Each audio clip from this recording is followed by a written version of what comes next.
Keluaran 15, nyanyian Musa dan Israel. Pada waktu itu Musa bersama-sama dengan orang Israel menyanyikan nyanyian ini bagi Tuhan yang berbunyi, "Baiklah aku menyanyi bagi Tuhan, sebab ia tinggi luhur, kuda dan penunggangnya dilemparkannya ke dalam laut. Tuhan itu kekuatan dan mazmurku. Ia telah menjadi keselamatanku. Ia Allahku, kupuji dia. Ia Allah Bapakku, kuluhurkan dia. Tuhan itu pahlawan perang, Tuhan itulah namanya." Kereta Firaun dan pasukannya dibuangnya ke dalam laut. Para perwiranya yang pilihan dibenamkan ke dalam laut Teberau.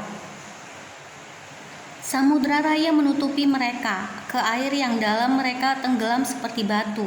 Tangan kananmu Tuhan mulia karena kekuasaanmu, tangan kananmu Tuhan menghancurkan musuh.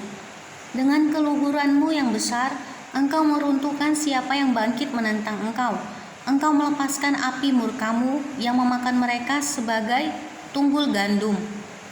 Karena nafas hidungmu segala air naik bertimbun-timbun, segala aliran berdiri tegak seperti bendungan. Air bah membeku di tengah-tengah laut. Kata musuh, aku akan mengejar, akan mencapai mereka, akan membagi-bagi jarahan. Nafsuku akan kulampiaskan kepada mereka, akan kuhunus pedangku. Tanganku akan melenyapkan mereka. Engkau meniup dengan taufanmu, laut pun menutupi mereka. Sebagai timah mereka tenggelam dalam air yang hebat. Siapakah yang seperti engkau di antara para Allah ya Tuhan? Siapakah seperti engkau mulia karena kekudusanmu, menakutkan karena perbuatanmu yang masyhur? Engkau pembuat keajaiban. Engkau mengulurkan tangan kananmu, bumi pun menelan mereka. Dengan kasih setiamu engkau menuntun umat yang telah kau tebus. Dengan kekuatanmu engkau membimbingnya ke tempat kediamanmu yang kudus. Bangsa-bangsa mendengarnya, mereka pun menggigil. Kegentaran menghinggapi penduduk tanah Filistin. Pada waktu itu gemparlah para kepala kaum di Edom. Kedahsyatan menghinggapi orang-orang berkuasa di Moab. Semua penduduk tanah Kanaan gemetar, ngeri dan takut menimpa mereka. Karena kebesaran tanganmu mereka kaku seperti batu. Sampai umatmu menyeberang ya Tuhan, sampai umat yang kau peroleh menyeberang. Engkau membawa mereka dan kau cangkokkan mereka di atas gunung milikmu sendiri. Di tempat yang telah kau buat kediamanmu ya Tuhan. Di tempat kudus yang didirikan tanganmu ya Tuhan. Tuhan memerintah kekal selama-lamanya. Ketika kuda Firaun dengan keretanya dan orangnya yang berkuda telah masuk ke laut, maka Tuhan membuat air laut berbalik meliputi mereka. Tetapi orang Israel berjalan di tempat kering dari tengah-tengah laut. Lalu Miriam nabiah itu, saudara perempuan Harun, mengambil rebana di tangannya, dan tampillah semua perempuan mengikutinya memukul rebana serta menari-nari. Dan menyanyilah Miriam memimpin mereka, menyanyilah bagi Tuhan sebab ia tinggi luhur.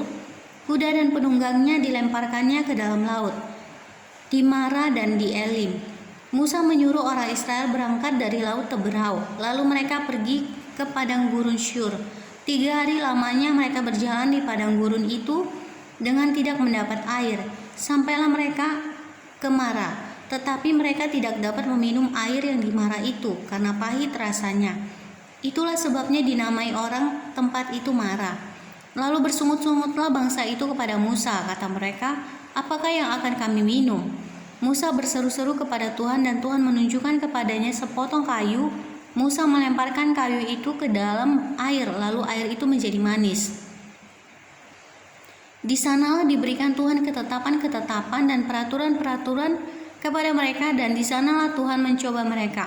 Firman-Nya, jika kamu sungguh-sungguh mendengarkan suara Tuhan Allahmu dan melakukan apa yang benar di matanya, dan memasang telingamu kepada perintah-perintahnya, dan tetap mengikuti segala ketetapannya, maka aku tidak akan menimpakan kepadamu penyakit manapun yang telah kutimpakan kepada orang Mesir, sebab aku Tuhanlah yang menyembuhkan engkau. Sesudah itu sampailah mereka di Elim. Di sana ada 12 mata air dan 70 pohon korma. Lalu berkemahlah mereka di sana di tepi air itu.